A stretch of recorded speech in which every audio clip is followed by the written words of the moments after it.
नमस्कार, मैं राहुल कुमार, आप देख रहे हैं लाइव बिहार न्यूज नेटवर्क। अभी हम वैशाली जिले के लालगंज प्रखंड में है। लालगंज प्रखंड के घटारो चतुर्भुज मध्य पंचायत में, और हमारे साथ यहाँ के वर्तमान मुखिया प्रतिनिधि हैं शंभू कुमार सिंह जी, और ये फैक्स अध्यक्ष भी है शंभू जी हमारे साथ है। क्या कुछ बीते 17 से 18 महीनों में विकास का काम पंचायत में हुआ है, हम इनसे बात करते हैं। सबसे पहले शंभू जी, आपको लाइव बिहार न्यूज नेटवर्क पे आपका बहुत बहुत स्वागत है। नमस्कार सर। सबसे पहले आपसे हम बात करेंगे, आप फैक्स अध्यक्ष हैं, हम राशन की बात करेंगे। राशन क्योंकि सबसे महत्वपूर्ण योजना सरकार की मानी जाती है, क्या लग रहा है लोगों को इसका लाभ सही से मिल पा रहा है?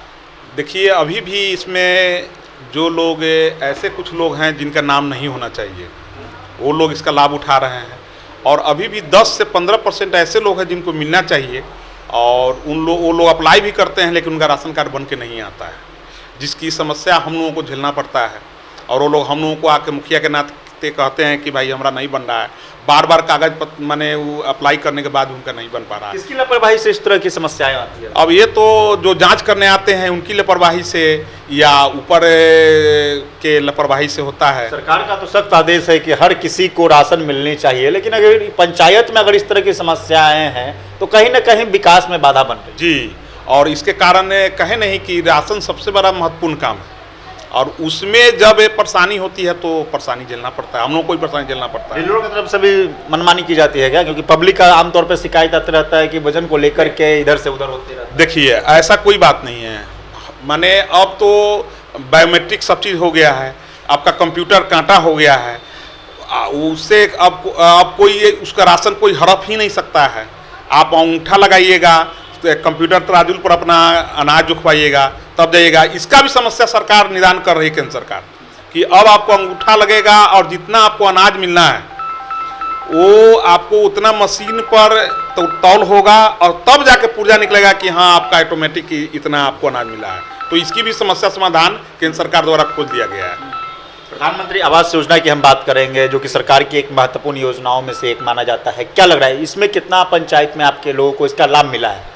देखिए, हमारे यहाँ टोटल जो पहले के मुखिया जी थे वो 450 के करीब 500 के करीब नाम चिन्हित करके गए थे, आम सभा से पारित है।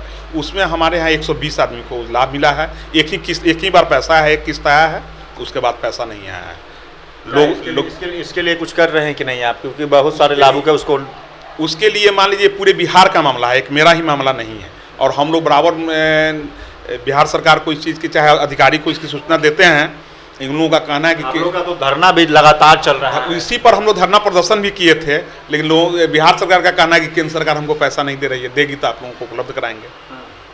यही मामला, यही कारण है कि लोग वंचित रह गए हैं अभी तक। शायद 300 लोग हमारे यहाँ। नल की क्या स्थिति है? लोगों को इसका लाभ मिल रहा है? ये भी एक मुख्यमंत्री जी का 7 निश्चय योजना का महत्वाकांक्षी योजना माना जाता है। जैसे नल जल का योजना जो है वो उसका लाभ तो लोग उठा रहे हैं, और लोग उसका आदी भी हो गए हैं।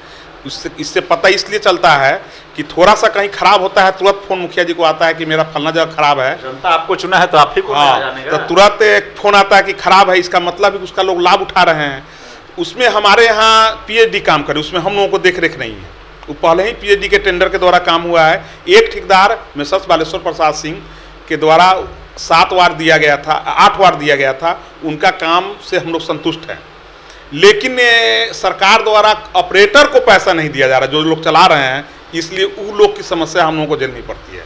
लेकिन एक दूसरा एजेंसी है, उसका नाम तो हम नहीं याद है, वो 5 वार्ड में अभी तक मेरा काम पूरा नहीं किया। अभी तक 50 से 60% ही काम किया है, जिसकी सूचना हम लोग डीडीसी सर को भी दे चुके हैं, इस विभाग के एक्जीक्यूटिव इंजीनियर को भी दे चुके हैं। बराबर एसडीओ जी के संपर्क में रहते हैं। वो लोग कहते हैं कि हम लोग लगे हुए हैं, ये जल्दी समस्या आपका समाधान हो जाएगा। कब से ये आप सुन रहे हैं समस्या का समाधान? जब से मुखिया बने हैं तब से हम ये सुन रहे हैं। ये मैंने 2 साल हो गया, 2 साल से सुन रहे हैं। कुछ हुआ भी है काम, ऐसा नहीं है कि कुछ नहीं हुआ है। 10% 15% बढ़ा है काम, लेकिन जो रफ्तार में हो जाना चाहिए, जिस तरह एक एजेंसी मेरा पूरा काम खत्म कर दिया, उस तरह इसको भी खत्म कर देना चाहिए। तो योजना दे रही है। हाँ, सरकार तो योजना दे रही है, सरकार योजना दे रही है, लेकिन उनके अधिकारी द्वारा ही और उनके चयनित ठेकेदार द्वारा ही इसको पूरा नहीं किया जा रहा है।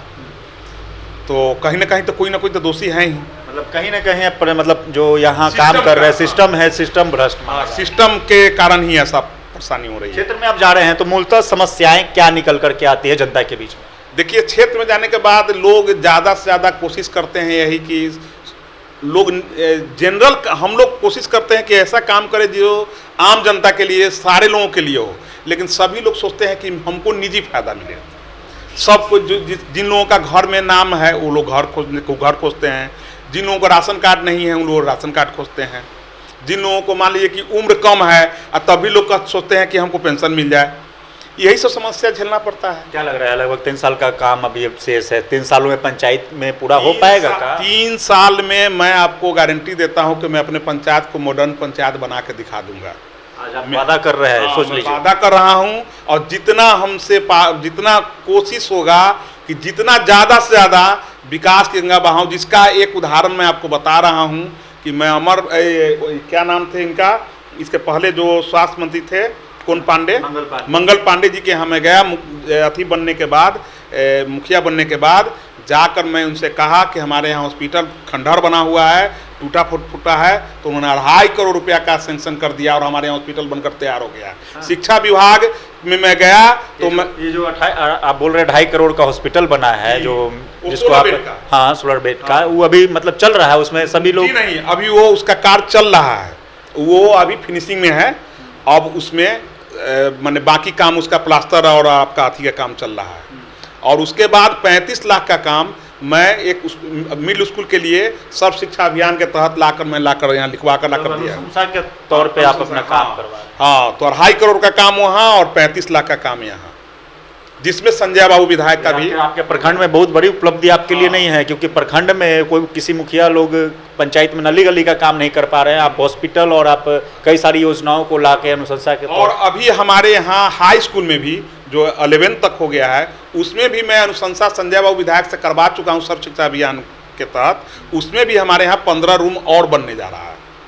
ठीक है ना। दीपावली आ रहा है, इस पे क्या कुछ संदेश देना चाहते हैं छठ पूजा दीपावली को लेकर के हमारी जनता को? दीपावली और छठ पूजा के आ रहा है, हम तो यही चाहेंगे कि शांतिपूर्वक हमारे पंचायत में शांतिपूर्वक मने, सब सौहार्दपूर्ण वातावरण में मनाएं। और हम छठ की तैयारी अभी से ही शुरू कर दिए हैं। 2000 फीट 600 फीट मनरेगा से आपको जो सड़क जोड़ती है बांध में, वो अभी मेरा सोलिंग का कार्य चल रहा है। और कल से 1400 फीट फीवर ब्लॉक, जो वहाँ तक आपको जनता को जाने में कोई असुविधा ना हो। पिछली बार मिट्टी मैंने अपने निजी फंड से मिट्टी भरवा के उस खंडहर रोड को मैंने पूरा किया था, क्या कि पहली साल था और किसी तरह लोग वहाँ गए थे। लेकिन इस बार मैं 2000 रोड देने जा रहा हूँ छठ के अवसर पर। मैं नया सौगात दे रहा हूँ अपने पंचायत को, जो आपको बांध तक वहाँ तक श्रद्धालु वहाँ तक पहुँच सके। ये थे शंभू कुमार सिंह जी, जो कि मुखिया प्रतिनिधि हैं घटारो चतुर्भुज मध्य पंचायत के और फैक्स अध्यक्ष हैं, जिन्होंने साफ तौर पर कहा है कि पंचायत में विकास की धारा इनके द्वारा बह रही है। ये लगातार पंचायत में विकास का काम को देख रहे हैं और लगभग इनका कहना है कि 3 सालों में मॉडर्न पंचायत के रूप में उभर कर हमारा पंचायत आएगा। कैमरा पर्सन रिंटू के साथ मैं Rahul Kumar, live Bihar news network, Vaishali.